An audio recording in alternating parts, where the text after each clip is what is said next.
ملګرو زما دغه دریم نظم د دیر په باره کې تاسو ټول پښتون ولس ته په پښتنه مینه باندې ډالۍ. د نظم عنوان دی باچا غوږ راته کېږده. باچا صاحب هر سړی د دیر ښکلا باندې غږیږي، څوک نه وایي چې ولې او په څه باندې ورانیږي. په خاورو لږ ساعت کښېنه د خپل قام څارنه وکړه، اول مې د قلم او د کتاب پوښتنه وکړه. د کونډو یتیمانو پر یادونو ته غوږ کېږده، د دیر د پښتنو دغه سوالونو ته غوږ کېږده.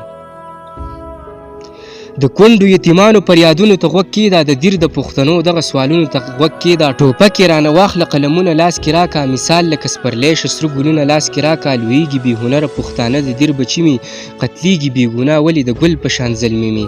څوک وایي دلته مه راځه زما دی دا ګودر مودې وشوي، لانجې دي په جیداد او په نختر. ټوپک یې رانه واخله قلمونه لاس کې راکړه، مثال لکه سپرلی شه سره ګلونه لاس کې راکړه. لویږي بې هنره پښتانه د دیر بچي مې، قتلیږي بې ګناه ولې د ګل په شان زلمي مې. څوک وایي دلته مه راځه زما دی دا ګودر مودې وشوي، لانجې دي په جیداد او په نختر.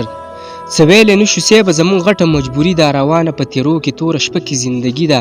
توی شوي بې ګناه وینو تپوس وکړه باچا صاحب، دې حال باندې مو لږ شانتي افسوس وکړه باچا صاحب. وران شوي پوهنتون او مدرسې نه ځان خبر کا، بیا وروسته ډرون کیمره زما د دیر د غره په سر کا. توی شوي بې ګناه وینو تپوس وکړه باچا صاحب، دې حال باندې مو لږ شانتي افسوس وکړه باچا صاحب. وران شوی پوهنتون او مدرسې نه ځان خبر کا، بیا وروسته ډرون کیمره زما د دیر د غره په سر کا. هارونه به در واچوي لاليه تر ګریوانه، د هر غریب په کور جنډې سورې که تر اسمانه.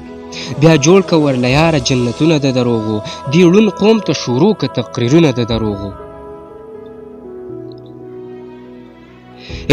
هارونه به در واچوي لاليه تر ګریوانه، د هر غریب په کور جنډې سورې که تر اسمانه. بیا جوړ که ورله یاره جنتونه د دروغو، دې ړوند قوم ته شروع که تقریرونه د دروغو. ته غوږ شه بیا زمونږ د زنده‌باد نارو او شور ته، بیا جوړ که یو وړوکی شان سړک زمونږ کور ته.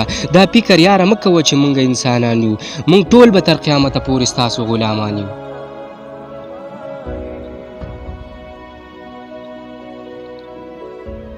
بیا جوړ که ورله یاره جنتونه د دروغو، دې ړوند قوم ته شروع که تقریرونه د دروغو. ته غوږ شه بیا زمونږ د زنده‌باد نارو او شور ته، بیا جوړ که یو وړوکی شان سړک زمونږ کور ته.